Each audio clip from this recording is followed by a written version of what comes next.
Hello ভাই ও বন্ধুগণ, কার কি প্রশ্ন আছে আমাদের কমেন্টে লিখতে পারেন।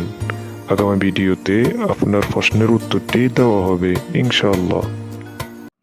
কিরে ভাতিজা, তুমি মাত্র ঘুম থেকে উঠলে? আমরা না আজকে বাইরে ঘুরতে যাওয়ার কথা ছিল, তুমি কি ভুলে গেছো? চাচা, আমার তো খেয়াল ছিল না। আচ্ছা, সমস্যায় নেই, আমি এখনই রেডি হয়ে নিচ্ছি। তো ভাতিজা, তুমি যে ঘুম থেকে উঠলে, ঘুম থেকে ওঠার সময় কি দোয়া পড়তে হয়, তুমি কি সেটা পড়েছো? চাচা, আমি তো ভুলে গেছি। দোয়াটা কি জানি, আপনি একটু আমাকে শিখিয়ে দিবেন? ঠিক আছে ভাতিজা, আমি তাহলে বলি, তুমি শোনো।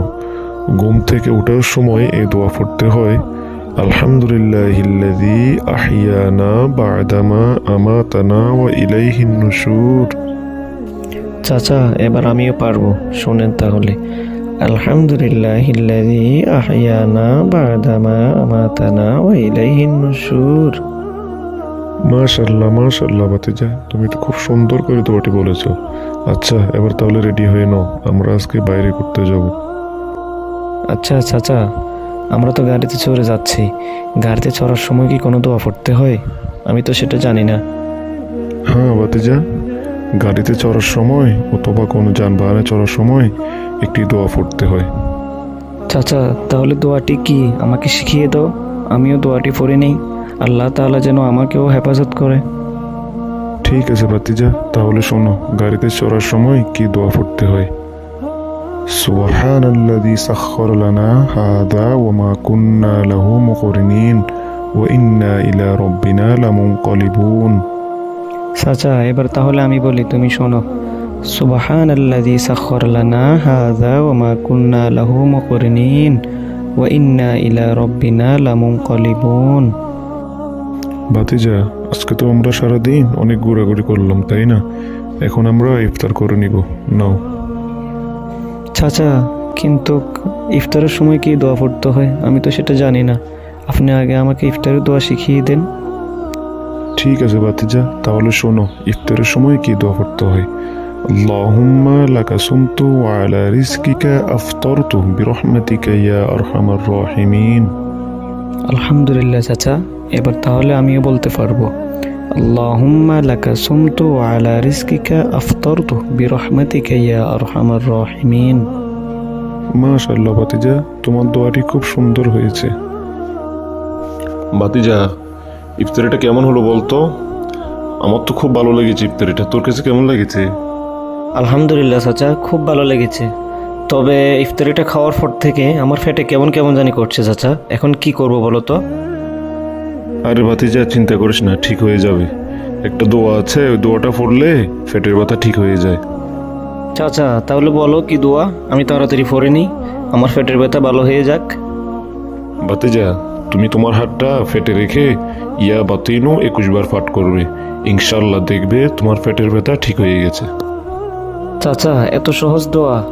ইনশাল্লাহ আমিও পারবো এবার।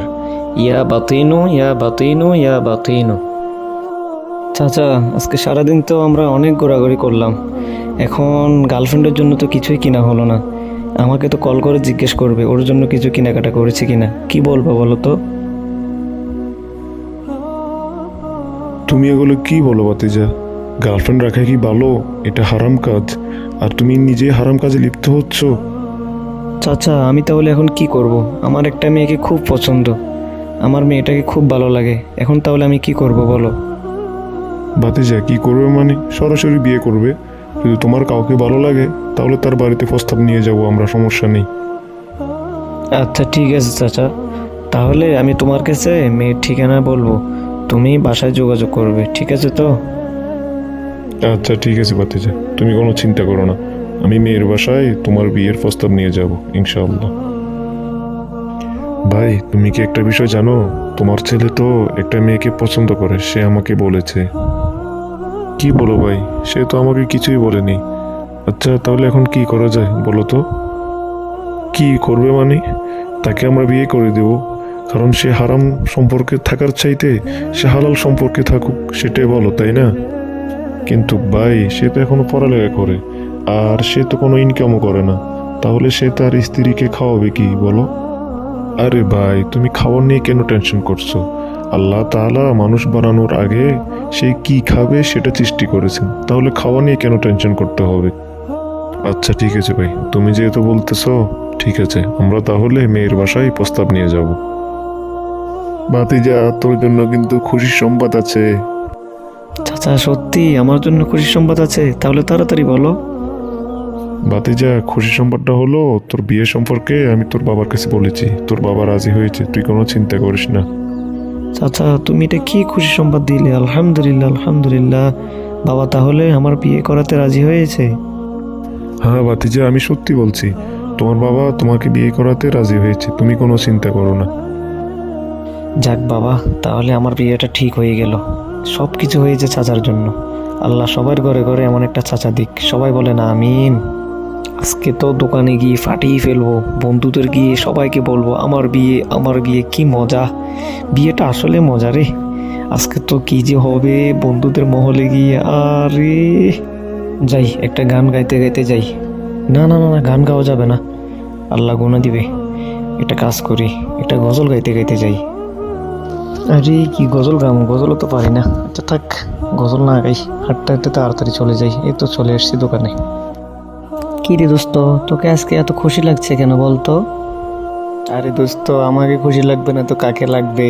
আমার চাচ্ছু তো আমার বাবাকে বিয়ের জন্য রাজি করে ফেলেছে। ইয়া কি মজা! কি বলো দোস্ত, তুই এত তাড়াতাড়ি বিয়ে করে ফেলবি? তোর না গার্লফ্রেন্ড আছে, ওর কি হবে? আরে কিসের গার্লফ্রেন্ড? গার্লফ্রেন্ডের দিন শেষ। আমি কোনো হারাম সম্পর্কে নাই। আমার চাচ্ছু আমাকে বলে দিয়েছে হালাল সম্পর্কে থাকার জন্য, তাই আমি বিয়ে করে ফেলবো। আহার দোস্ত, তোর মতো যদি আমারও একটা চাচ্ছু থাকতো, তাহলে সে আমার বাবা মাকে বোঝাতো। আমার বাবা মা তো আমাকে বিয়ে করাতে রাজি হচ্ছে না। আরে দোস্ত, তুই কোনো চিন্তা করিস না তো, আগে আমার বিয়েটা হতে দে, তারপর আমি তোর বিয়ে নিজেই করিয়ে দেবো। দাঁড়া। যারা যারা এখনো চ্যানেলটি সাবস্ক্রাইব করেননি, ইসলাম প্রচারের স্বার্থে অবশ্যই চ্যানেলটি সাবস্ক্রাইব করে দিবেন।